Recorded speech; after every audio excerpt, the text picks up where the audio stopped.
ప్రతి అక్షరం ప్రజల పక్షం. HR9 న్యూస్ టీవీకి స్వాగతం, సుస్వాగతం.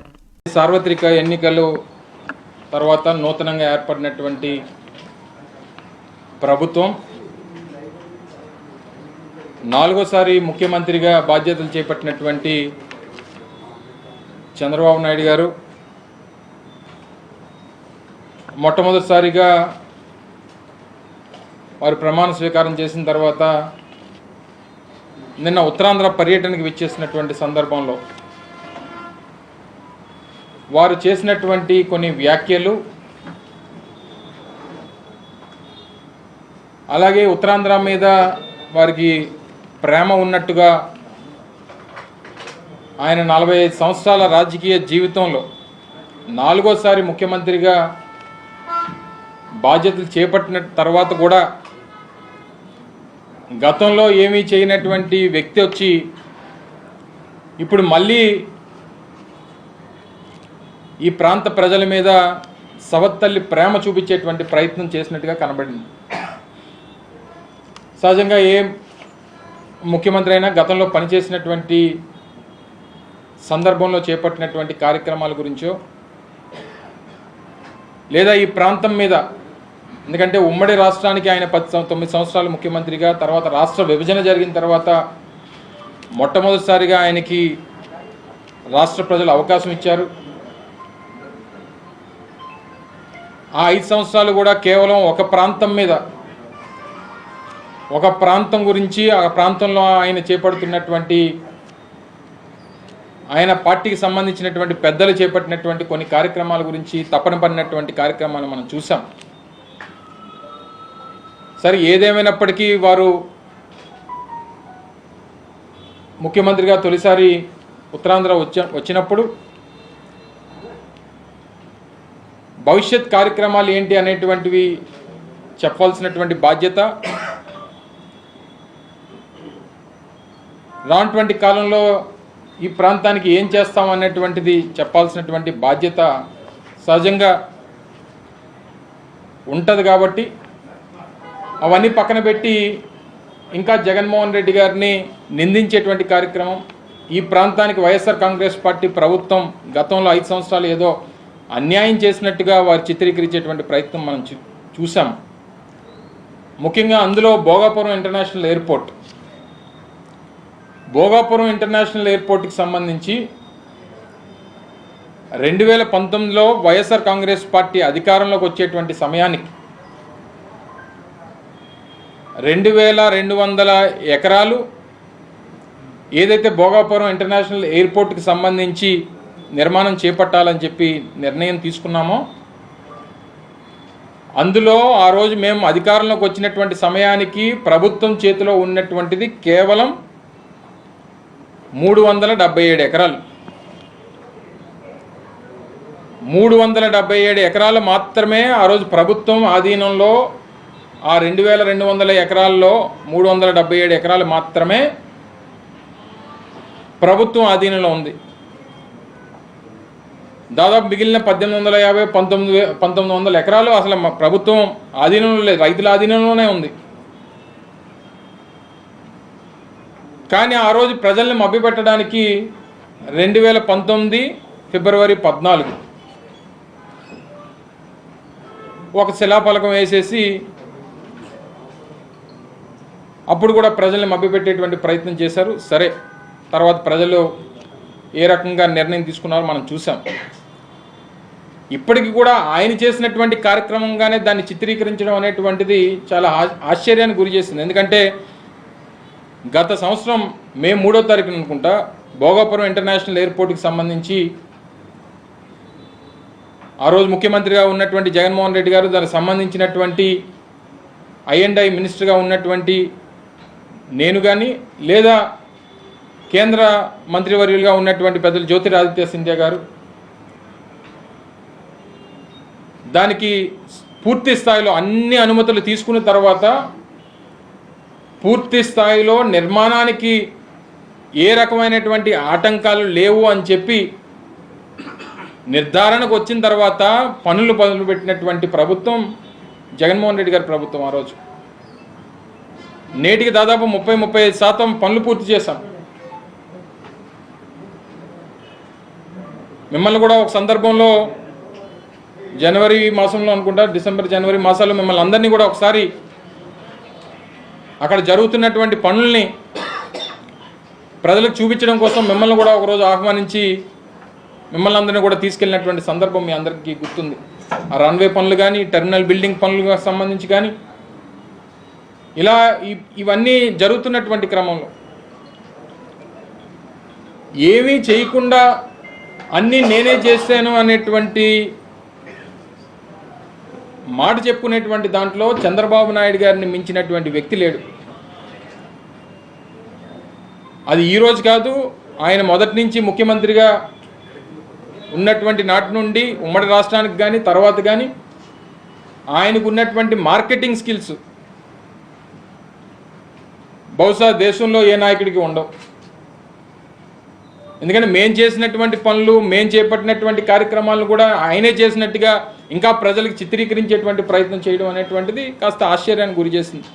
సరే, ఇప్పటి వరకు ప్రభుత్వం ఈ మేరకు చేసింది, ఇక నుంచి మేము కొనసాగిస్తామని చెప్పుంటే కొంచెం గౌరవంగా ఉండేది. వాళ్ళు ఈ పనులు మేమే మొదలుపెట్టాం, ఈ భూసేకరణ మేమే చేసాం, పర్మిషన్లు మేమే తెచ్చాం, ఇవన్నీ ఆయన చెప్పుకోవడం అనేటువంటిది కాస్త ఆశ్చర్యానికి గురి చేసింది. ఎందుకంటే ప్రతిదీ డాక్యుమెంట్. ప్రభుత్వానికి సంబంధించినటువంటి ప్రాజెక్టులు రాష్ట్రంలో జరుగుతున్నటువంటి క్రమంలో ప్రతిదీ డాక్యుమెంటెడ్ ఎవిడెన్స్ అనేటువంటిది ప్రతిదానికి ఉంటుంది.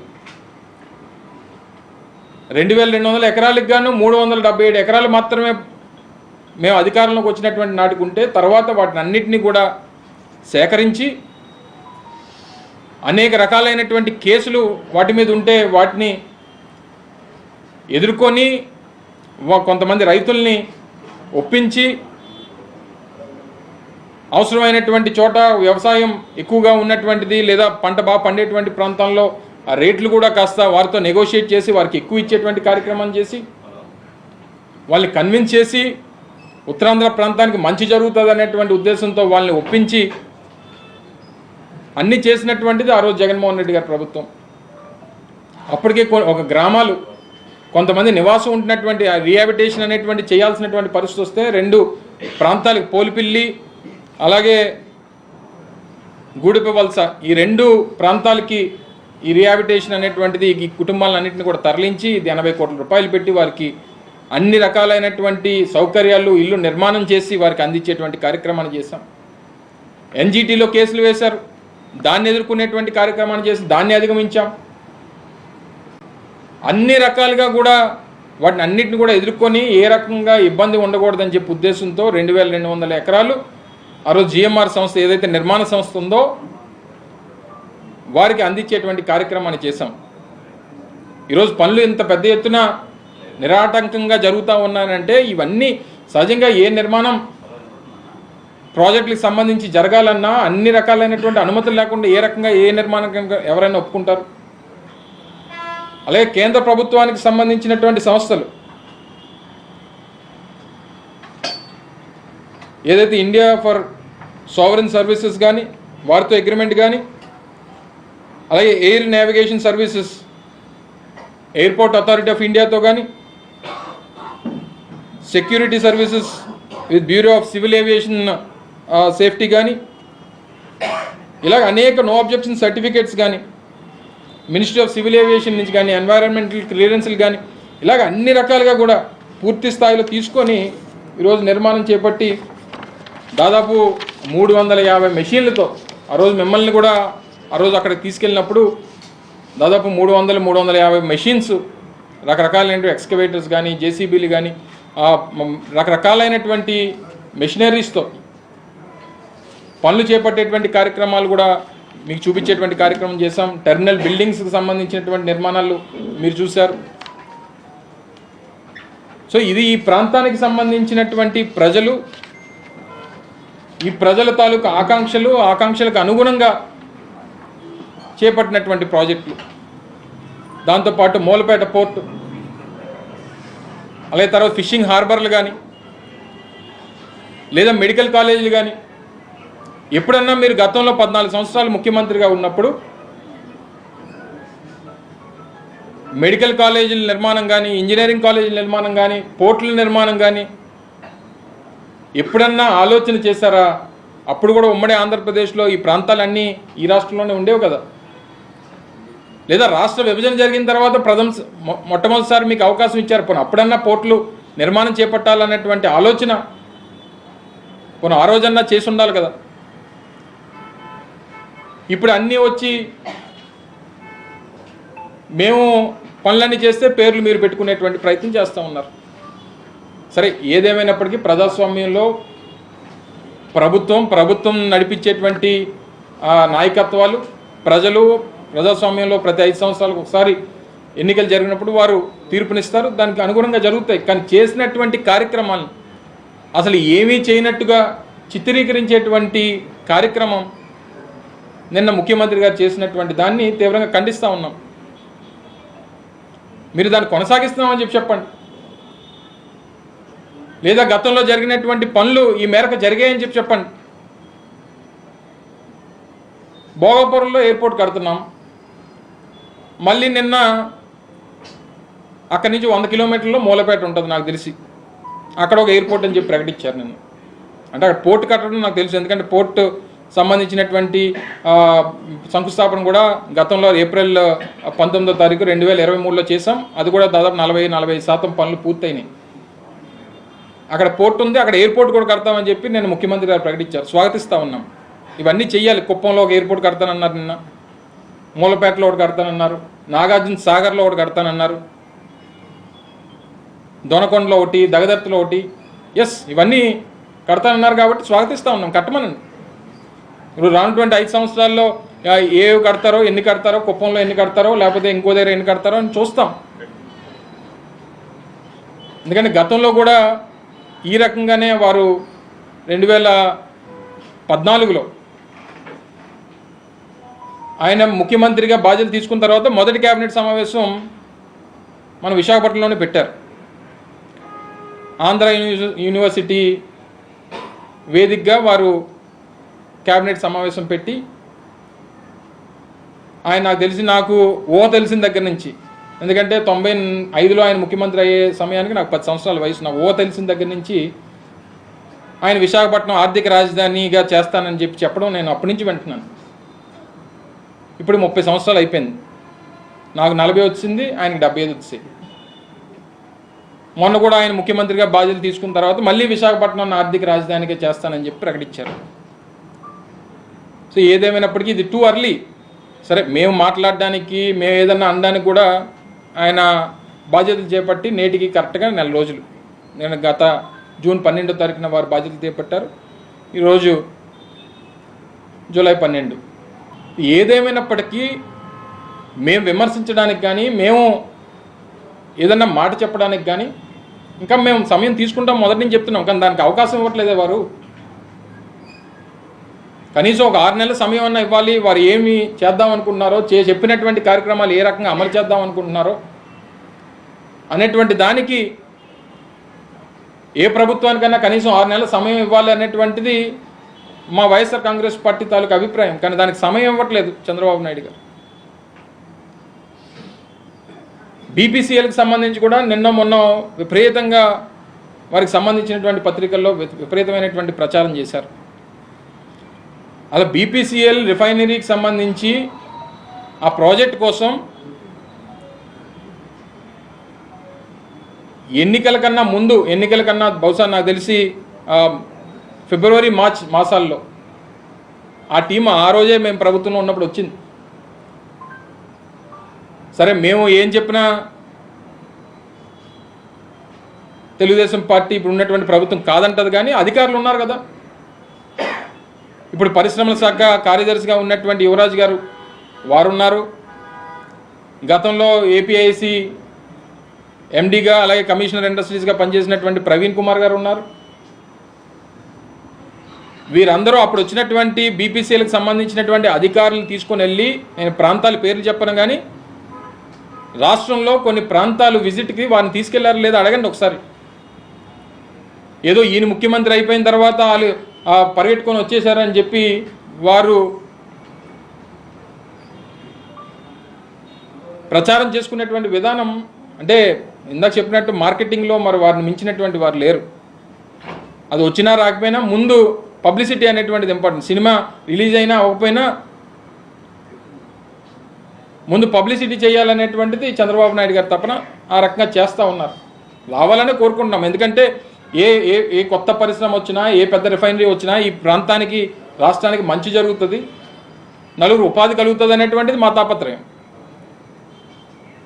నేను అనేక సందర్భాల్లో నేను మంత్రిగా ఉన్నప్పుడు కూడా పరిశ్రమల స్థాపనకు సంబంధించి మా తాలూకు విధానాన్ని ఆ రోజు మా ముఖ్యమంత్రి జగన్మోహన్ రెడ్డి గారి తాలూకు ఆలోచనని మీకు అనేక సందర్భాల్లో చెప్పారు.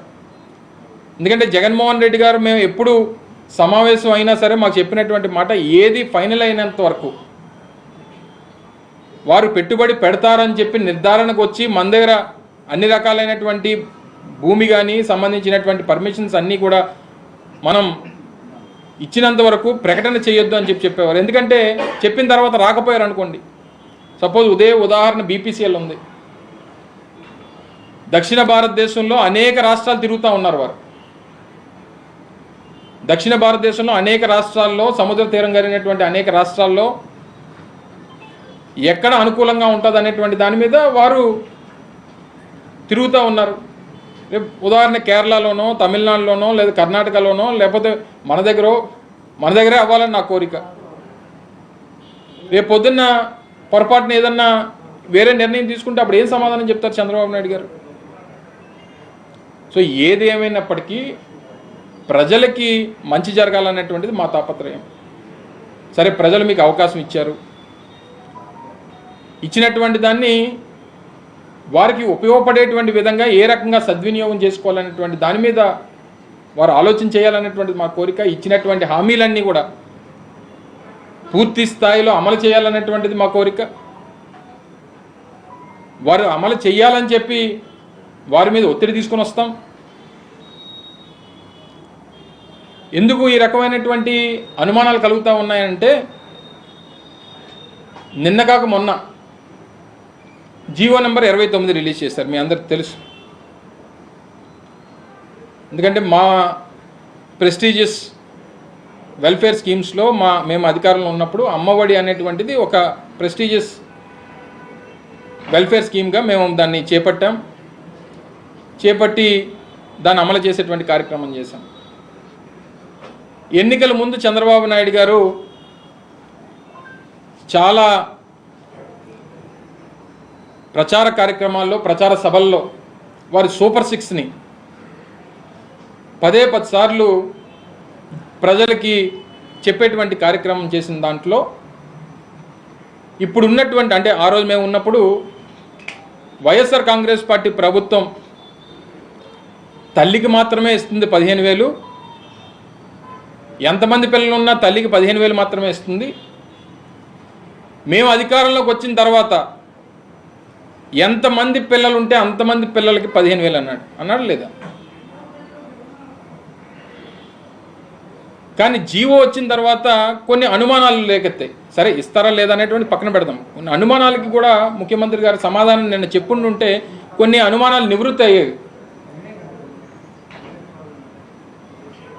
అందులో క్లియర్గా జీవో నెంబర్ 29లో పిల్లల్ని పంపించేటువంటి తల్లికి 15,000 రూపాయలు చెప్పున అని చెప్పి ప్రకటన అందులో జీవోలో మెన్షన్ చేస్తూ దాని మీద ఒక జీవోని విడుదల చేశారు. అక్కడ అనుమానం అనేటువంటిది ప్రజల్లో ఒక అనుమానం, ఒక ఆందోళన అనేటువంటిది గడిచినటువంటి 48 గంటలుగా రాష్ట్ర ప్రజల్లో ఉంది. ముఖ్యంగా పేదవాళ్ళలో, గడిచినటువంటి 5 సంవత్సరాలుగా అమ్మఒడి అందుకున్నటువంటి కుటుంబాల్లో ఈరోజు ఆందోళన అనేటువంటిది ఉంది. అదేంటి, పిల్లలు ఎంతమంది ఉంటే అంతమందికి 15,000 రూపాయలు అని చెప్పారు కదా,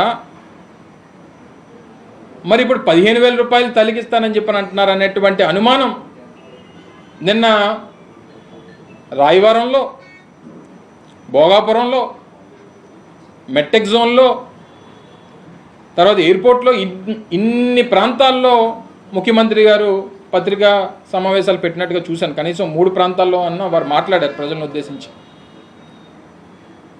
ఎక్కడా కూడా దానికి ఈ అనుమానం ఉందనేటువంటిది నిన్నటి నుంచి ప్రజల్లో ఒక ఆందోళన ఉన్నప్పుడు దాన్ని నివృత్తి చేయాల్సినటువంటి బాధ్యత రాష్ట్ర ముఖ్యమంత్రిగా చంద్రబాబు నాయుడు గారి మీద ఉన్నప్పుడు ఎందుకు దాని మీద ఏ రకమైనటువంటి ప్రకటన చేయలేదు? ఒక చిన్న ఉదాహరణ మీకు చూపిస్తాను. అంటే ఏ రకంగా వారు ప్రచారం చేశారో, ఆ ప్రచారంలో ఏం చెప్పారో ఇప్పుడు ఉన్నటువంటి ఇరిగేషన్ శాఖ మంత్రి రామానాయుడు గారు వారి ఎన్నికల ప్రచారం ఏ రకంగా ప్రచారం చేశారో ఒక్కసారి వినండి మీరు. పథకాలన్నీ కూడా మీరు పథకం చూస్తున్నారా, పాంప్లెట్ చూసారా, ఎక్స్ప్లెయిన్ చేశారా? మీకు ఎంత వస్తుంది? నెలకు 1500, సంవత్సరానికి 18,000. ఈ అబ్బాయికి 15,000, ఆ పాపకి, ఈ పాపకి 15,000, ఈ బాబుకి, ఆ బాబుకి 15,000, ఈ బాబుకి. ఎంతమంది పాపలు ఉంటే అంతమందికి అట్లా చదువుకున్న అందరు కదా 15,000 వస్తుంది. మీకు 18,000 వస్తుంది, మీకు 18,000. ఏమ్మా హ్యాపీ కదా? ఏమ్మా పింఛన్ ఏమన్నా మన పెద్దోళ్ళు ఉంటే 4,000, వికలాంగులు ఉంటే 6,000 వస్తుంది. ఇంటికి పుట్టుకొచ్చిస్తాం వాలంటీర్లో. ఏమి ఇబ్బంది లేదు. ఏమ్మా ఎక్కడ పెట్టాలండి? ఇంకోసారి వింటారా? బాగుంది, విన్నాం. హలో, వినిపిస్తుంది. ఇంకొకసారి మళ్ళీ మొదటి నుంచి పెడతాను.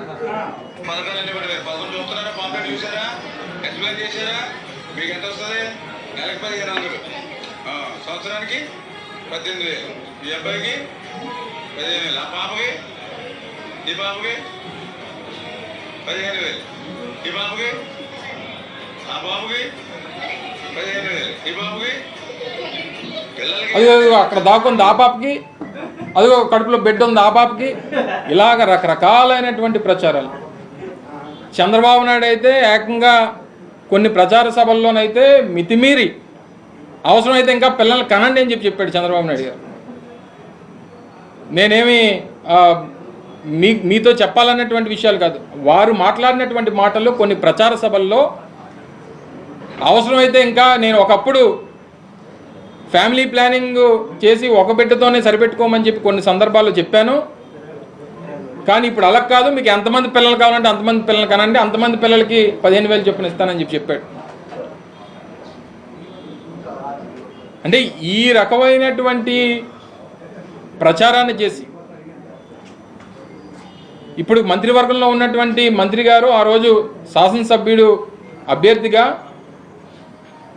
వారు ప్రచార కార్యక్రమంలో ఇలాగా అనేక రకాలైనటువంటి వినూత్నమైనటువంటి ప్రచారాలు చేసి కనబడినటువంటి ప్రతి బిడ్డకి డబ్బు ఇస్తామని చెప్పి ఆ తల్లిని మోసం చేసి ఈరోజు ఆందోళన పడుతున్నటువంటి పరిస్థితుల్లో సమాధానం చెప్పాల్సిందిగా కోరుతా ఉన్నా. నేను అమలు చేయట్లేదని అనట్లా, అనుమానాలు ఉన్నాయి, ఆ అనుమానాలు నివృత్తి చేయమని చెప్పి కోరుతా ఉన్నా. ఉచిత ఇసుక అన్నారా లేదా? ఉచిత ఇసుక అంటే అందరూ ఏమనుకున్నాం, డిపోల దగ్గర ఇసుక ఉంటుంది వెళ్ళి తెచ్చుకోవడమే అని చెప్పని అనుకున్నాం. ఇసుక ఫ్రీ, కానీ సేనరేజ్ ఛార్జెస్, లోడింగ్ ఛార్జెస్ ఇదంతా కలిపి టన్నుకు 1,400 రూపాయలు అంట. అంటే 1,394 బాటా రేటు, 1,394 రూపాయలు టన్నుకి ఇసుక ఫ్రీయే. మరి లోడింగ్ ఛార్జెస్ ఎవరిస్తారు? సేనరేజ్ ఛార్జెస్ ఎవరిస్తారు? ఇవన్నీ మళ్ళీ కండిషన్స్ అప్లై. నిన్నటి నుంచి చూస్తూ ఉన్నాం, bus free, RTC bus free అన్నాడు కదా, బస్సు ఫ్రీయే, సీటుకి డబ్బు కట్టాలి, అందులో బస్సు వెళ్ళడానికి కావాల్సిన డీజిల్కి డబ్బులు కట్టాలి. కరెంటు ఛార్జీలు పెంచాం, కానీ నాణ్యమైనటువంటి కావాలంటే ఛార్జీలు పెంచాలి. ఇప్పుడు ఉన్నది నాణ్యమైంది కాదు, ఆయన ఇస్తారు నాణ్యమైంది, ఆ నాణ్యమైన దానికి డబ్బులు. తల్లికి వందనం ఒక తల్లికి మాత్రమే, మళ్ళీ ఇద్దరు కావాలంటే ఇద్దరిని పెళ్లి చూసుకోమంటాడేమో, 15,000 కావాలంటే. ఈ రకరకాలైనటువంటి కండిషన్స్ ఇవన్నీ చెప్పారా జనానికి ముందు, ప్రజలకు ముందు చెప్పారా? ఇద్దరు పిల్లలు ఉంటే 15,000 30,000 ఇస్తానన్నారు, కానీ తల్లి ఒకరితే ఉంటే 15,000 అని చెప్పి ఆ రోజు ఎందుకు చెప్పలేదు? అంటే ఇద్దరు పిల్లలు ఉంటే ఇద్దరు తల్లులు ఉండాలన్నమాట, 15,000 కావాలంటే. ఇన్ని కండిషన్స్తో ఈ సూపర్ 6 ఎటు వెళ్ళిపోతుందో ఆయన ఇందాక మాటలో విన్నారు 4,000 రూపాయలు పెన్షన్ ఇస్తాం, సరే ఇచ్చారు, వాలంటీర్లతో పంపిస్తాం. ఏరు వాలంటీర్లు లేరు, వాలంటీర్లతో పంపిస్తామని చెప్పి ఆయనే చెప్పాడు. వాలంటీర్లు లేరు. వాళ్ళ ఎవరన్నా కొత్తలు తీసుకో, నీలాటోళ్ళు పెట్టుకోమనాల్సిందే. TV5 రిపోర్టర్స్ని, TV5 మీ ఎవరైతే ఉన్నారో మార్కెటింగ్ వాళ్ళు అందరిని పెట్టుకోమనాల్సింది. పోనీ సరే మేము పెట్టాం, అందుకని మేము లేము కదా ఇప్పుడు అధికారంలో, మా కోసమే రాజీనామా చేస్తారు. పోనీ ఇప్పుడు మీ కొత్త వాళ్ళని పెట్టవచ్చు కదా, కొన్ని మీ తెలుగుదేశం పార్టీ వాళ్ళని పెట్టుకొని, లేకపోతే నీతి నిజాయితీగా ఎవరైతే చదువుకున్నారో వాళ్ళందరినీ పెట్టియండి. ఏది ఏమైనప్పటికీ ఇప్పుడు ఉన్నటువంటి పరిస్థితుల్లో కొన్ని గత ఎన్నికల ప్రచారాల్లో చేసినటువంటి కొన్ని ప్రకటనలు పరిపాలనలోకి వచ్చిన తర్వాత వాటికి విరుద్ధంగా ఉన్నాయి, వీటికి అనుమానాలు ఉన్నాయి, ఆందోళన కలిగిస్తూ ఉంది ప్రజల్ని. ఈ ఆందోళనని, ఈ ప్రశ్నలకు సమాధానాలు చెప్పాల్సిందిగా, వాటిని నివృత్తి చేయాల్సిందిగా మేము కోరుతా ఉన్నాం తప్ప వారు అమలు చేయకుండా ఉండాలనేటువంటి తపన అయితే మాకు లేదు. చెయ్యాలనే కోరుకుంటున్నాం. ఎందుకంటే ప్రజలకి మంచి జరుగుతుంది. ప్రతి ఇంట్లో దాదాపు మేము 85 లక్షల మంది పిల్లలు స్కూల్స్కి వెళ్ళేటువంటి వారికి ఉపయోగపడేటువంటి కార్యక్రమాన్ని చేశాం. అంటే దాదాపు 42-43 లక్షల మంది తల్లులకి అమ్మఒడి ఇచ్చేటువంటి కార్యక్రమం చేశాం. సో ఇవన్నీ అనేక రకాలైనటువంటి అనుమానాలు ఉన్నాయి. వీటిని అన్నింటినీ కూడా నివృత్తి చేసి ఇప్పటికన్నా ఇంకా జగన్మోహన్ రెడ్డి గారిని నిందించడం, ఆయన మీద ఏదో రకంగా ఇష్టం వచ్చినటువంటి మాటలు మాట్లాడడం, ఇవన్నీ మానుకొని 4 రోజులు అయిపోయింది. పరిపాలన మీద శ్రద్ధ పెట్టి ఏ రకంగా చెయ్యాలి, ఏ రకంగా మంచి చేయాలి. నిన్న అప్పుల గురించి కూడా నోటికి వచ్చినటువంటి మాటలు చెప్పేశారు. నిన్న ఫైనాన్స్ మినిస్టర్ గారు చెప్పారు, 2014 నుంచి 19 కన్నా 2019 నుంచి 24లో రాష్ట్ర ప్రభుత్వం చేసినటువంటి అప్పు అప్పటికన్నా తక్కువ అని చెప్పి నిన్న నిర్మలా సీతారామన్ గారు చెప్పారు. ఇవన్నీ మేమేం మా ప్రభుత్వం నిన్న వారు మాట్లాడుతూ, ముఖ్యమంత్రి గారు మాట్లాడుతూ ఉన్నారు, అమ్మమ్మ ఎన్డీఏలో నేను కీలకంగా ఉన్నాను కానీ దేశంలో 29 రాష్ట్రాలు ఉన్నాయి, అన్నీ మనం చెప్పినట్టు చేస్తారేంటి అని అంటున్నాడు ఆయన. అలా దేశంలో అన్ని రాష్ట్రాలు ఉన్నా కేంద్రంలో ఉన్నటువంటి ప్రభుత్వం మీ వల్ల ఉంది కదా, మీ సహకారం వల్ల ఉన్నప్పుడు రాష్ట్రానికి మంచి ఎందుకు జరగకూడదు? సో ఇవన్నీ కూడా అనేక రకాలైనటువంటి అనుమానాలు, అనేక రకాలైనటువంటి ఆందోళనలు ఈరోజు రాష్ట్రంలో, రాష్ట్ర ప్రజల్లో కొన్ని ఉన్నాయి. వాటిని నివృత్తి చేయాల్సిందిగా మరొకసారి మీ ద్వారా ప్రభుత్వాన్ని కోరుతా ఉన్నాం. ఇంకా సమయం ఉంది. మీకు అనేక రకాలైనటువంటి అవకాశాలు ప్రజలు ఇచ్చారు. ఇచ్చినటువంటి మాట నిలబెట్టుకోవాల్సిందిగా మీ ద్వారా మరొకసారి కోరుకుంటా ఉన్నాం. మేమే ఎక్కడ ఆందోళన చెందుతున్నాం? ప్రజలు ఆందోళన చెందుతున్నారు అనేటువంటిది అన్న మాకెందుకు ఆందోళన తీరిపోయింది. మాది మా జూన్ 4వ తారీఖున మా ఆందోళన తీరిపోయింది. ఒకటి ఆందోళన ఎందుకు వచ్చిందనంటే, గడిచినటువంటి 1 రోజులుగా మీ TV5, మీ ABN, మీ మహా టీవీ అనుకున్నటువంటి ఆందోళన వైఎస్ఆర్ కాంగ్రెస్ పార్టీలో ఈటీవీయో ఇంకొకటో ఏవో ఉన్నాయో, సో ఏవైతే ఉన్నాయో వీటికి సంబంధించినటువంటి వైఎస్ఆర్ కాంగ్రెస్ పార్టీ అనేటువంటిది ప్రభుత్వం రావాలని చెప్పి మేము కోరుకున్నాం, ప్రజలు కోరుకున్నారు. సరే, మాతో పాటు ఉన్నటువంటి వారు అందరం కోరుకున్నాం, అవ్వలేదు. మా ఆందోళన తీరిపోయింది. తర్వాత ఒక మాట నాది అయిపోయిన తర్వాత మళ్ళీ మీరు నేను ఎంతసేపైనా ఉంటాను ఖాళీయే. రెండోది 2014 నుంచి 19 తర్వాత కానీ 19 నుంచి 24 తర్వాత ప్రభుత్వాలు అయిపోయినాయి. గడిచినటువంటి 1 రోజులుగా ఉన్నటువంటి పరిస్థితులు చూసిన తర్వాత వైఎస్ఆర్ కాంగ్రెస్ పార్టీ నాయకుల మీద, ఆస్తుల మీద చేసినటువంటి దాడులు, కొంతమందిని హత్య చేసేటువంటి కార్యక్రమాలు, వీటన్నిటితో పాటు సరే మా సంగతి వదిలేయండి, మీరు 4th ఎస్టేట్గా ఉన్నటువంటి ప్రజాస్వామ్యంలో 4th ఎస్టేట్గా ఉన్నటువంటి మీ మీద కూడా దాడులు చేసేటువంటి పరిస్థితి వస్తే మీరు కూడా రోడ్డు ఎక్కలేనటువంటి పరిస్థితిలో ఉన్నారంటే ఒకసారి అర్థం చేసుకోండి. డైరెక్ట్గా ఒక ప్రింట్ మీడియాకి సంబంధించినటువంటి సంస్థ ఆవరణలోకి వెళ్ళి వారికి సంబంధించినటువంటి నేమ్ ప్లేట్ని నిప్పు పెట్టి మా మీద ఏదన్నా తప్పుడు ఆర్టికల్స్ రాస్తే మీకు ఇదే గతి పడుతుందని చెప్పి హెచ్చరించేటువంటి పరిస్థితులు ఈరోజు ఈ రాష్ట్రంలో ఉన్నాయనంటే ఏమనుకోవాలి? ఆందోళన పడకపోతే ఏం పడతారు చెప్పండి ప్రజలు? ఫోర్త్ ఎస్టేట్గా ఉన్నటువంటి మీ మీడియా, ప్రింట్ అండ్ ఎలక్ట్రానిక్ మీడియాకే ఈ రకమైనటువంటి పరిస్థితి ఉన్నప్పుడు సామాన్యమైనటువంటి ప్రజలు ఆందోళన పడకుండా ఉంటారని ఎలాగనుకుంటారు చెప్పండి? సార్, ఇది పెన్షన్ మీరు పెంచడానికి 5 ఏళ్ళు పట్టింది. దశల వారీగా పెంచారు. 250 రూపాయలు చొప్పున చంద్రబాబు నాయుడు ఫస్ట్ టైమే పెంచేశారు. ఎలా దీన్ని ఒప్పుకుంటారు? ఒకేసారి పెంచారు 1000 రూపాయలు. 2000 రూపాయలు ఏ నెలలో ఎప్పుడు పెంచాడు చెప్తావా? గుర్తుందా పన్నుకు? నేను అడిగింది మేము 1000 రూపాయలే పెంచామని మీరు అంటున్నారు కదా. సరే అని మీరు అనేది కదా. నేను అనేది నా మాట వినండి. 2019 నుంచి 2014 నుంచి 19 వరకు రాష్ట్రంలో పెన్షన్ 1000 రూపాయలు. 2000 రూపాయలు ఎప్పుడు, ఏ నెలలో, ఏ సంవత్సరంలో చేశాడు ఒకసారి చెప్పు.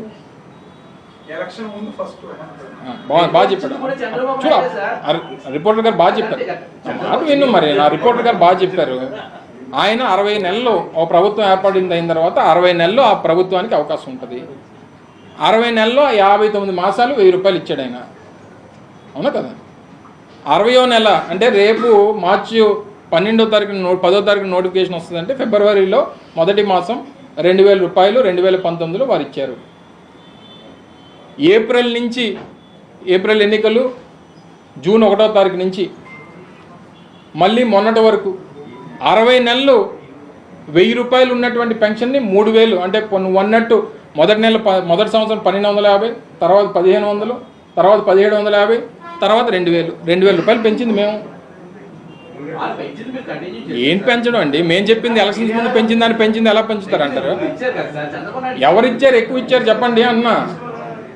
మేము 2017 మా ప్లేనరీ సమావేశాల్లో నవరత్నాలకు సంబంధించినటువంటి పథకాలన్నీ ప్రకటించినప్పుడే 1000 రూపాయల పెన్షన్ని 2000 రూపాయలు చేస్తామని చెప్పి ప్రకటించాం. 2017లో ప్రకటించినప్పుడు మరి అప్పుడే చంద్రబాబు నాయుడు గారు ముఖ్యమంత్రిగా ఉన్న ఆ నెలలో ఇచ్చేయవలసింది కదా. అమ్మో జగన్మోహన్ రెడ్డి గారు 2000 రూపాయలు ప్రకటించారు, మరి ఆ రోజే ఆయనకి అవకాశం ఉంటే ఇచ్చేయవలసింది కదా.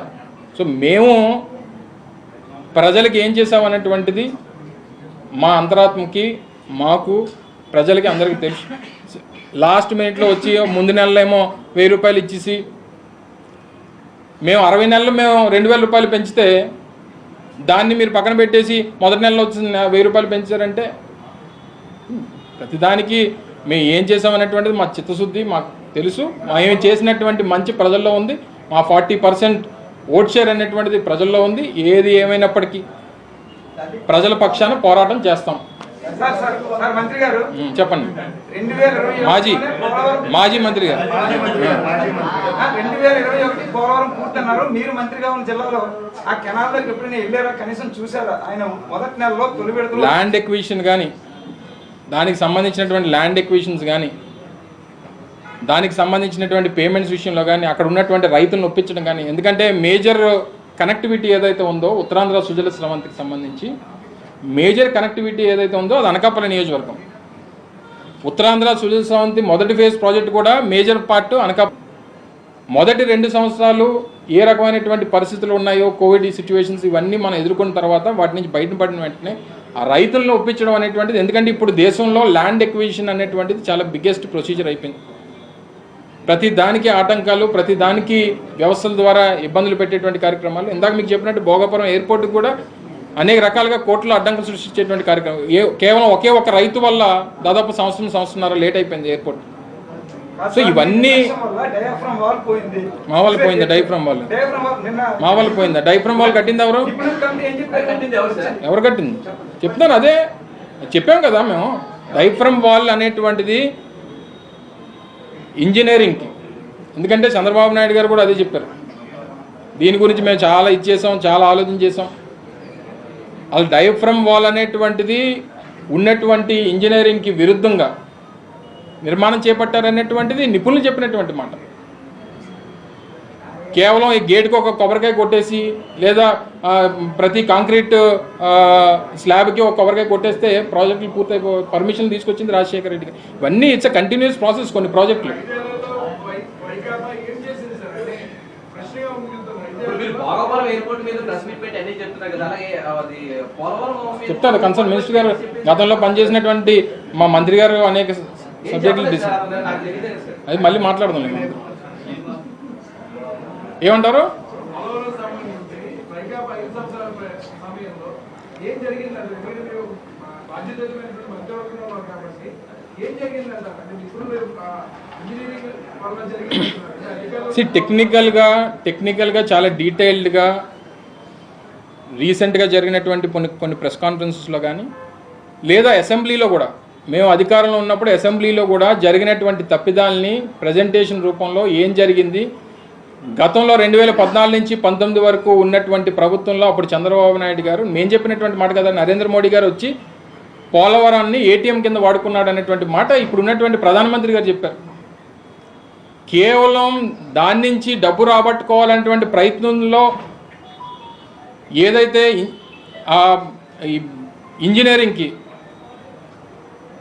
పోలవరం నిర్మాణానికి సంబంధించి డ్యామ్ నిర్మాణానికి సంబంధించినటువంటి కొన్ని ప్రోటోకాల్స్ ఫాలో అవ్వకుండా నిర్మాణాలు చేపట్టారనేటువంటిది నిపుణులు చెప్పినట్టు మాట.